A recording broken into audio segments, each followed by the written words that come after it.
vai promover em Bambadinga a quinta edição da Escola Mandela. A Associação dos Treinadores de Futebol está preocupada com a falta de oportunidades para jovens futebolistas.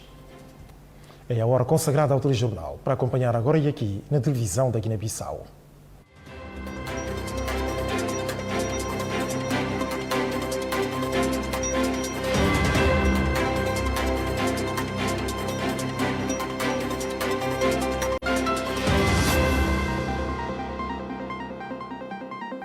Boa noite. O Ministério do Turismo procedeu à assinatura de memorando de entendimento com duas empresas portuguesas.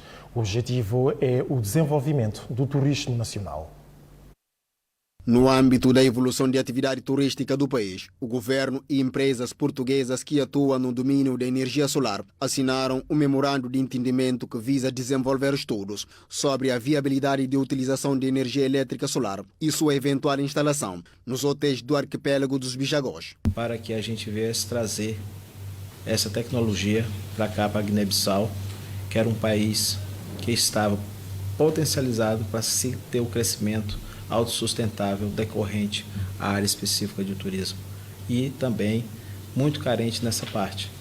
Então foi com esse intuito de suprir essa carência e trazer o desenvolvimento à Guiné-Bissau. O memorando de entendimento será extensivo às outras ações que proporcionem novos acordos entre as partes. 88 ilhas. A conexão entre as ilhas tornaria-se extremamente caro se tivéssemos só uma central que produzisse e distribuísse para as ilhas. Por isso, esta solução de energia alternativa, tanto fotovoltaica como por intermédio de água, mini-hídricas, etc.,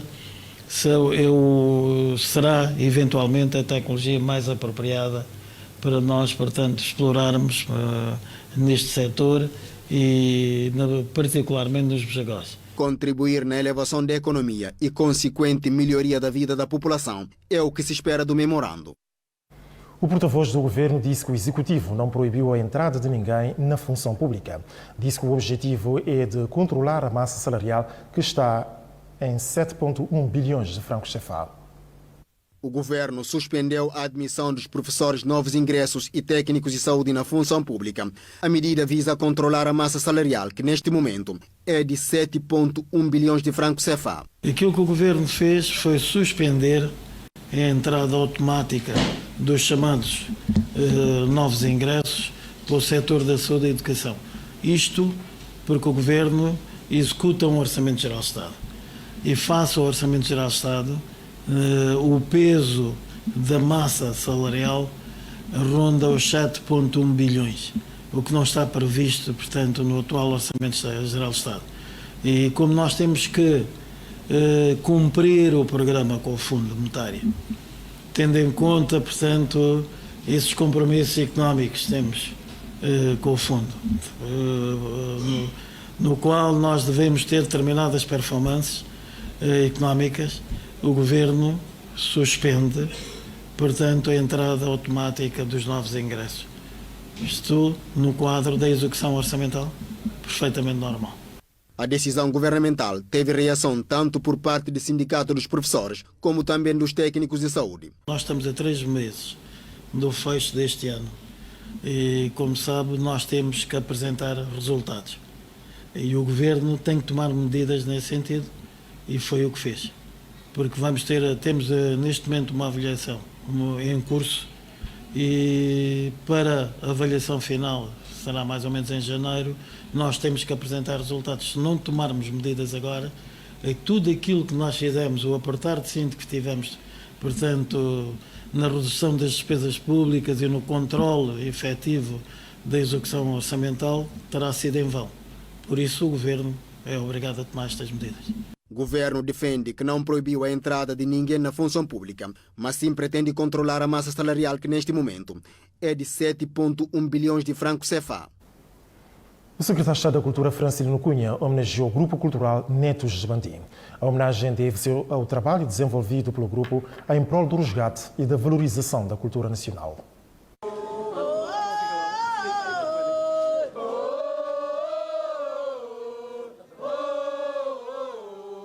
Netos de Bandim, considerado para muitos como o maior agrupamento cultural do país, Recentemente, o agrupamento elevou a bandeira nacional no Festival Internacional. Chegaram recentemente da Espanha e Portugal, onde foram participar num Festival Internacional de Cultura e tiveram mais de 70 exibições em diferentes palcos, quer em Espanha, quer em Portugal, em representação da bandeira da Guiné-Bissau. Eles passaram a vida inteira a promover a boa imagem da Guiné-Bissau para contrariar aqueles que passam a vida inteira também a falar mal do país, né? São mais de 100 jovens que decidiram investir a sua capacidade, a sua energia intelectual e física em prol do desenvolvimento da cultura da Guiné-Bissau. A iniciativa visa reconhecer o trabalho do agrupamento na promoção e divulgação dos valores culturais a nível nacional e internacional. Se a seleção nacional é um pouco de cada um dos melhores jogadores que existem em diferentes clubes desportivos de prática de futebol a nível do país, como é que não havemos de chamar Neto de Bandim também uma seleção nacional? Porque tem dentro deles, ou eles exibem valores culturais de cada um e de mais de 3 dezenas de etnias que existem na Guiné-Bissau, desde os trajes, desde até passando pela execução de canções e danças tradicionais de cada etnia. Então, representam as mais diversas etnias que existem na Guiné-Bissau e os seus valores culturais, então é uma seleção nacional da cultura. Fundado há mais de 20 anos, o agrupamento cultural Netos de Bandim conta atualmente com mais de 100 membros. Não é uma tarefa fácil, portanto, sendo homenageado sempre é um aspecto de reconhecimento, mas para nós ainda falta o acompanhamento em termos financeiros. Como sabem, são jovens que precisam, são jovens de extrema pobreza. E fizemos 2 meses ao nível internacional nesses festivais e nenhum delas recebeu algum per diem em representação do país. Mas para nós não é menos importante. É que nós comprometemos com o nosso objetivo e vamos cumprir. Esperemos que no futuro próximo, quando temos uma viagem, vamos poder ter, pelo menos a nível do Orçamento Geral do Estado, algum acompanhamento, alguma assistência econômica. Técnicos afetos ao Centro de Saúde do setor de Prabis trabalham 24/24 horas sem refeições. A realidade foi testemunhada à televisão da Guiné-Bissau pelos próprios funcionários. Prabis é um sector com um número significativo dos habitantes, com apenas um centro de saúde tipo C, atualmente com várias dificuldades. Segundo apurou a TGB, o centro funciona sem médico e com poucas camas para internamento dos doentes. Segundo o enfermeiro afeto a esse estabelecimento de saúde, há anos que os técnicos ficam sem comer durante todo o dia, porque a receita do centro não chega para garantir refeições aos mesmos. Júlio Có foi ainda mais longe, dizendo que várias vezes o centro não consegue dar resposta às necessidades da população. Sobretudo, no que tange ao serviço ambulatório, não conseguem deslocar para esta bancas por falta de combustível. Perante esses constrangimentos enumerados, o enfermeiro apela à intervenção do governo no sentido de minimizar as dificuldades. Na ocasião, Có revela que atualmente casos de paludismo é um dos mais frequentes nesse centro. A Associação das Mulheres 8 de Março do setor de Bissorã beneficiou de máquinas de corte e costura. A oferta é da ADPP.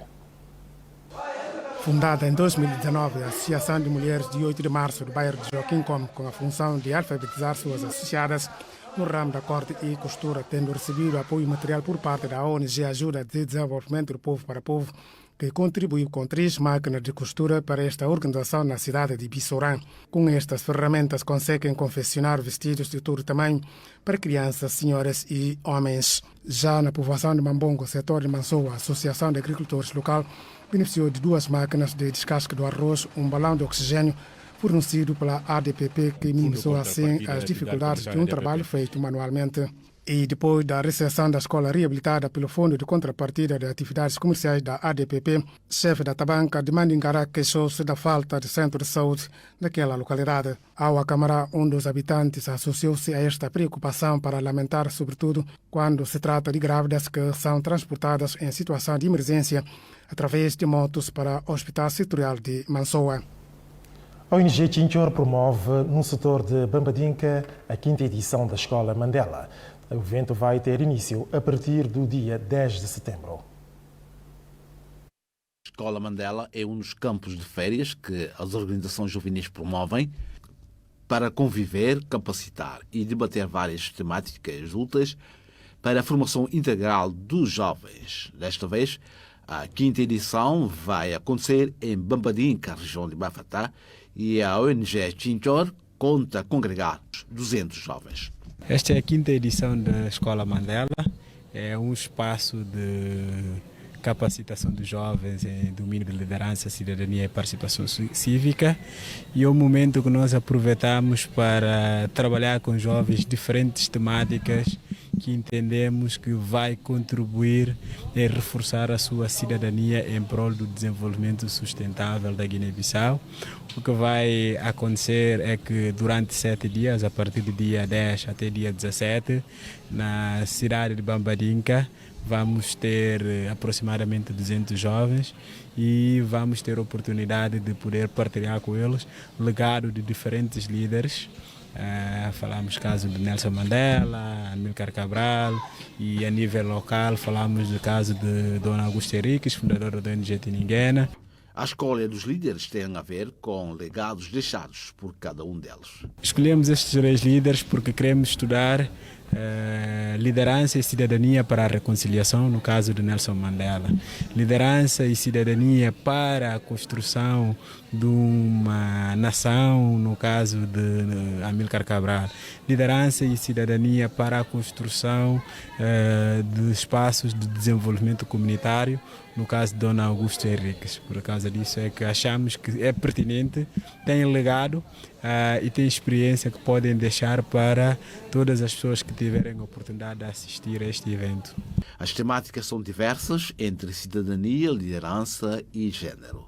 Queremos falar de cidadania, de liderança, também queremos falar de género, também queremos falar da responsabilidade cívica e social de jovens, queremos falar do papel que os jovens vão ter e vamos ter diversos convidados. Neste momento já temos quase 12 pessoas confirmadas que estarão presentes e são pessoas que acreditamos que têm muito a partilhar, por exemplo, com os jovens durante este dia.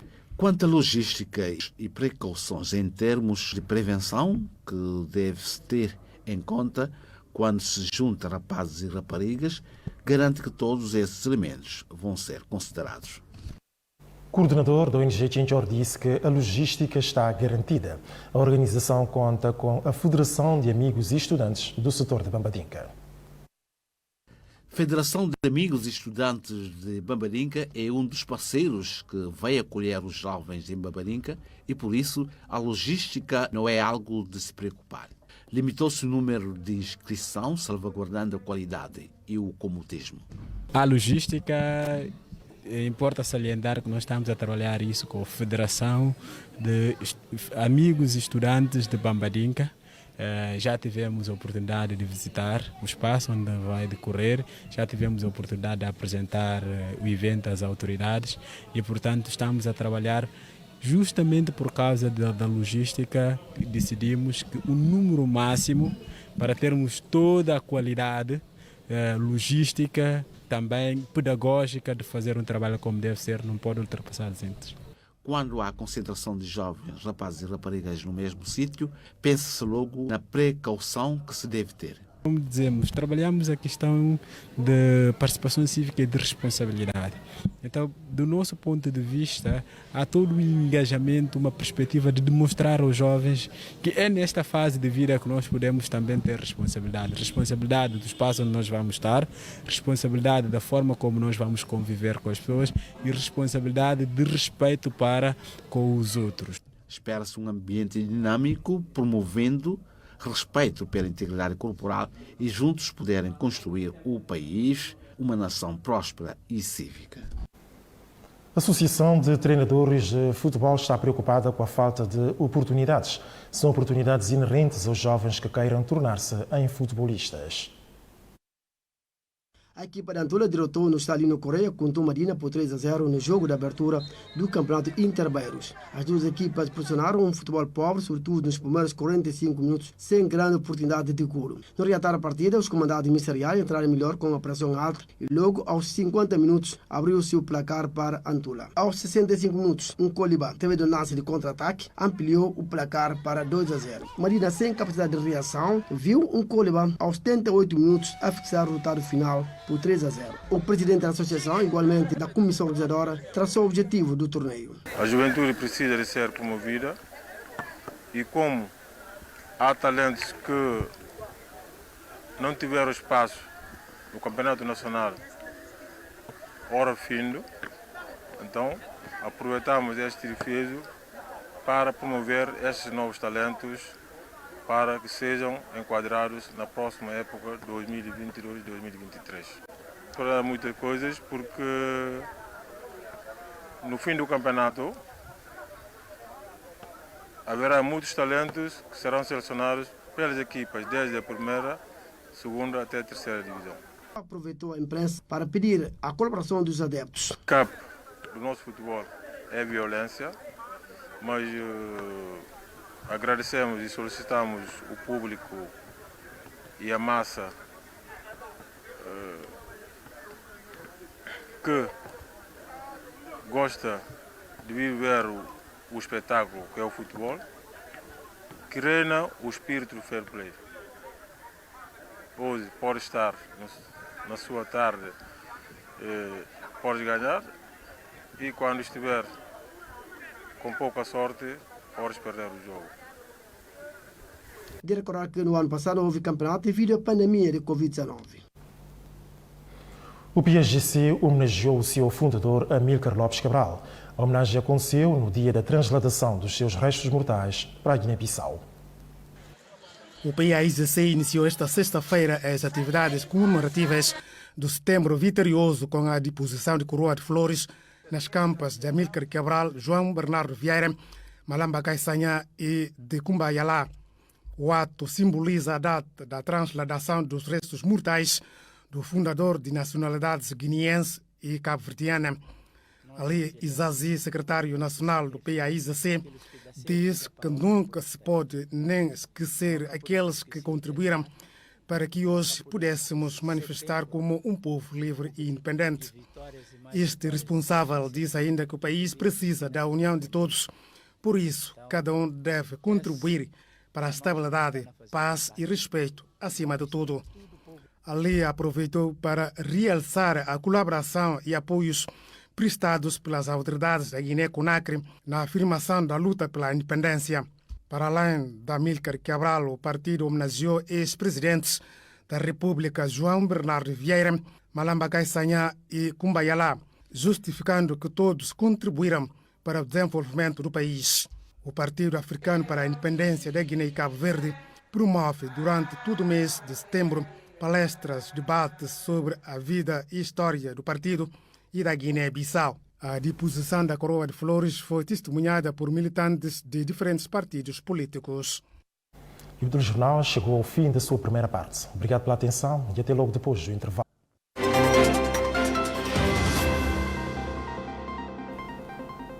Obrigado pela atenção e eis o prosseguir do telejornal com notícias do âmbito internacional. As Nações Unidas continuam a acompanhar a situação dos direitos humanos no Mali.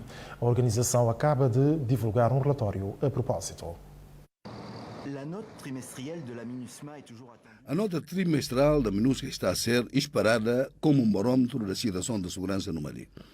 Na sua última edição, que cobre o período do mês de abril a julho de 2022, há somente um único elemento positivo.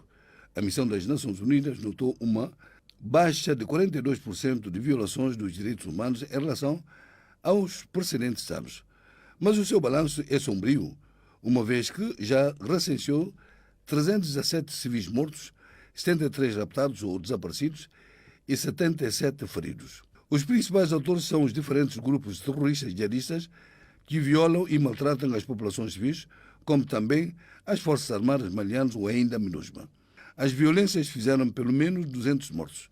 No quartel em Face, a MINUSMA constatou uma baixa de 62% de violações dos direitos humanos, amputadas às forças de segurança e de defesa maliana. Igualmente, um assunto que marcou a opinião pública maliana, isto é, as violências dos FAMAs no Mali. Houve pelo menos 50.000 civis mortos. Nesse massacre, 5 dias depois, um militar teria sido morto e 20 civis detidos num quartel das Forças Armadas malianas.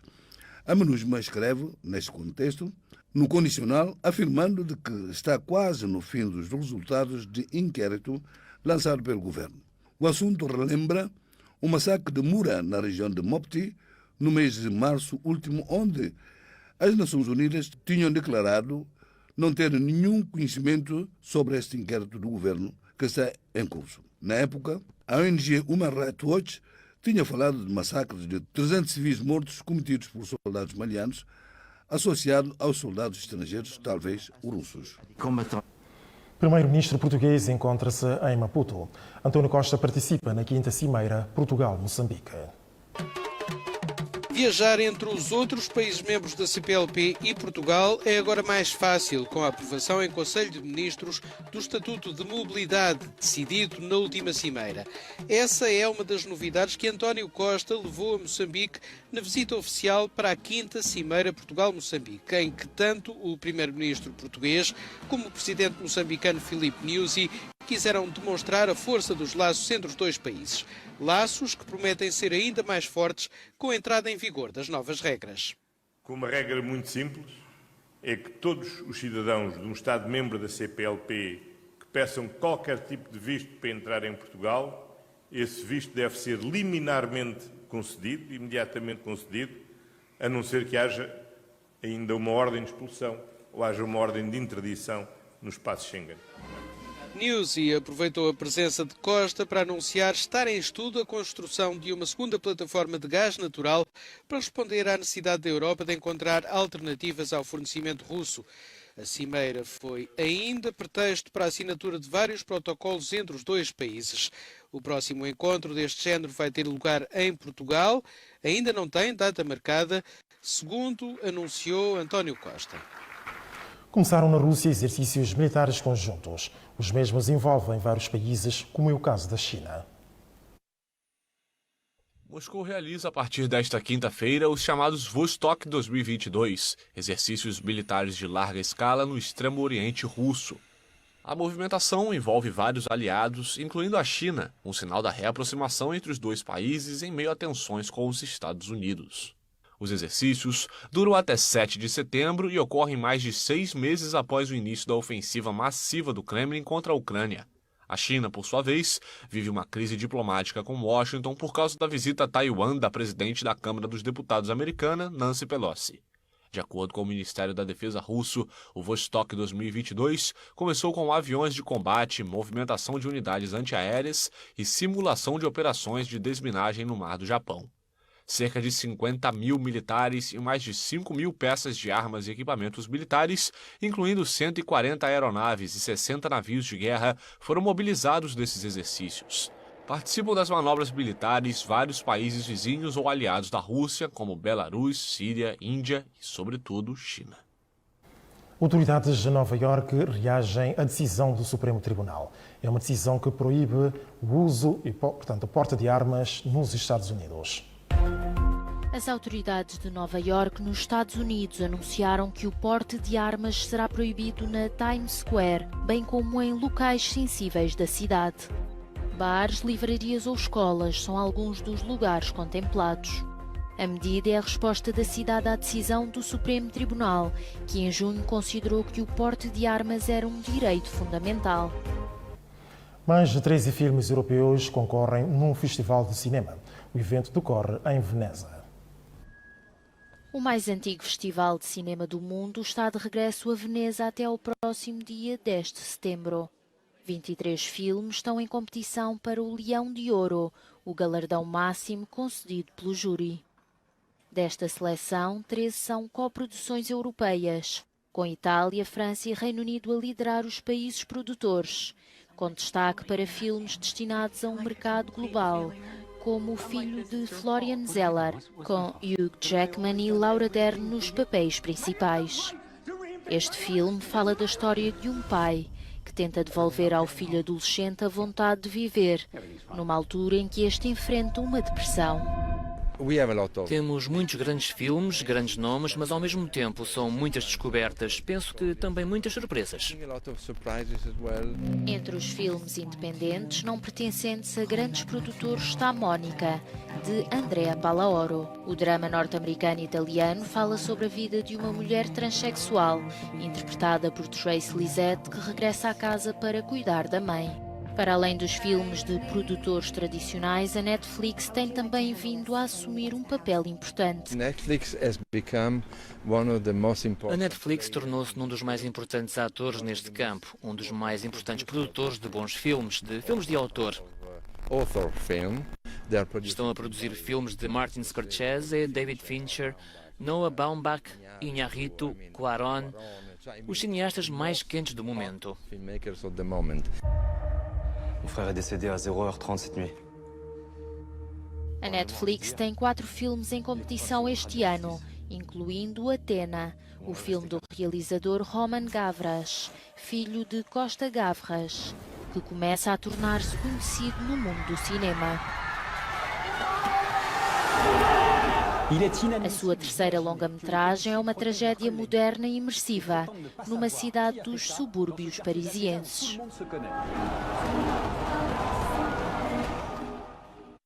É pela sétima arte que damos por terminada esta edição do Telejornal a partir da televisão da Guiné-Bissau. Daqui a pouco voltamos com mais notícias já em crioulo. Fique bem e até logo.